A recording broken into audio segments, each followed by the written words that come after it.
Hi, everybody. Thomas Miller from the Fun Astrology Daily Podcast. Hope you'll come check us out. Audio podcast released every morning on all the major podcast players. I know a lot of you have been going through a lot of challenges this past week, and there is a really good reason in the sky why. We're going to pick some of it apart today. We'll do it in videos throughout this week because all through the week, including a full moon, retrograde in, retrograde out, we will cover it all for you, all right? But let's talk about what's going on right now. This is being recorded on Sunday the 27th. So to set up the beginning of the week, we have to start today. And this morning, the first aspect, and I'm using my trusty Honeycomb Collective Almanac. I use it all the time on my podcast. 4:28 this morning, the sun opposed Saturn. Now, I'm showing this chart for Mars entering Libra because I think that's also hyper significant. But let's just talk about the sun, first of all, right across from Saturn. There it is. Boom. That in and of itself, whenever the sun squares or opposes Saturn, your little Spock ears need to point up because that's a big deal, all right? Especially if you're into financial astrology. I love the analogies of financial astrology because how it shows up in a stock chart is kind of how it shows up in our life too.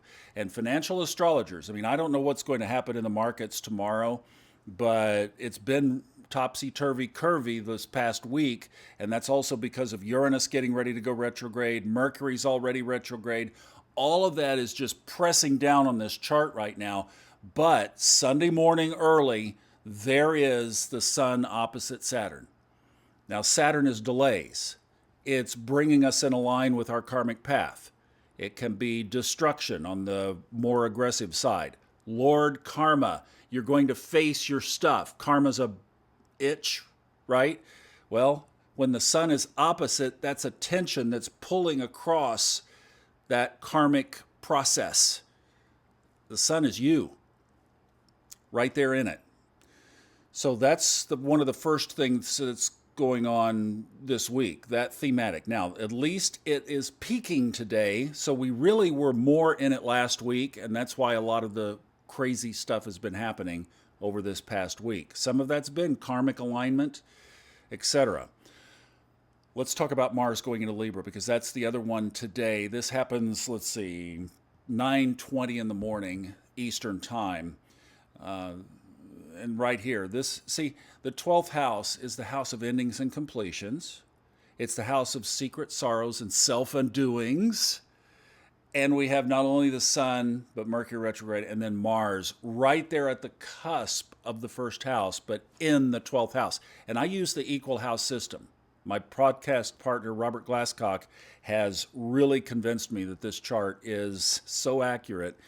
And as we begin this next 6 weeks of Mars entering into Libra, and the reason that Mars does not like Libra, I like to say Mars is grumpy in Libra. Why? Because Mars rules Aries, and Aries is the opposite sign to Libra. It's called being in detriment. Now, I know if you have Mars in Libra and you've been living with this for your whole life, you say, don't see. Steve Forrest presents evolutionary astrology, our life path. He says, don't tell me that on our life path that Mars is in detriment in your chart. Mars has a very specific purpose. I agree with that, and I also very much respect our traditions of astrology, which says that Mars is grumpy in Libra. So for the next 6 weeks, we could be facing a lot of stuff as Mars makes its way to its home sign, because in ancient astrology, it ruled Scorpio. So once we get there in mid-October, we'll be clear of that energy. Now, the other big thing that happens tomorrow, or it happens on Monday, is Uranus is just slowing down to a crawl. And tomorrow night at about 10:30 Eastern Time, it goes into retrograde. When it does, the only planets not in retrograde will be the sun, the moon. Where's the moon? There's the moon. The sun, the moon, and Jupiter, all right? 3 planets will not be in retrograde. That means 7 are. And I'm not counting Chiron, which is also in retrograde. And then the nodes of the moon are constantly in retrograde. They move backwards. It's not a thing in the sky. Elon can't fly to it. It's a point in the sky. It's an intersection point. But next Sunday, Venus turns direct from retrograde, see right there, and Jupiter will go retrograde. So still net 7, but next Monday and Tuesday, these two flip-flop. The two benefics flip-flop, all right? So 7 planets. And on the funastrology.com website, we have a link there that you can click, and it tells you what planets are coming out of retrograde. It gives you the whole retrograde schedule for the rest of this year. Also the eclipses as well. So you can go check that out. But that's also like pushing up a rope. I mean, 7 planets. Everybody else is in retrograde. My light just went out. Is that not retrograde? Let me turn it back on. I'll be right back.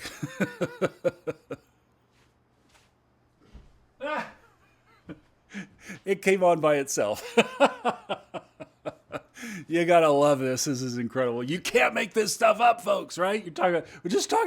We were just talking about you, you little trickster. All right. Well, so that's what's going on and then on Wednesday we have a full moon, and that's going to be in Pisces. So there's a divided sign. There's just all kinds of stuff going on in this chart. I'm going to pick it apart every day this week on video. Stay with us. Come check out the audio podcast. Meanwhile, I'm going to figure out what Mercury is doing with my light. Have a great day. I'll see you back tomorrow.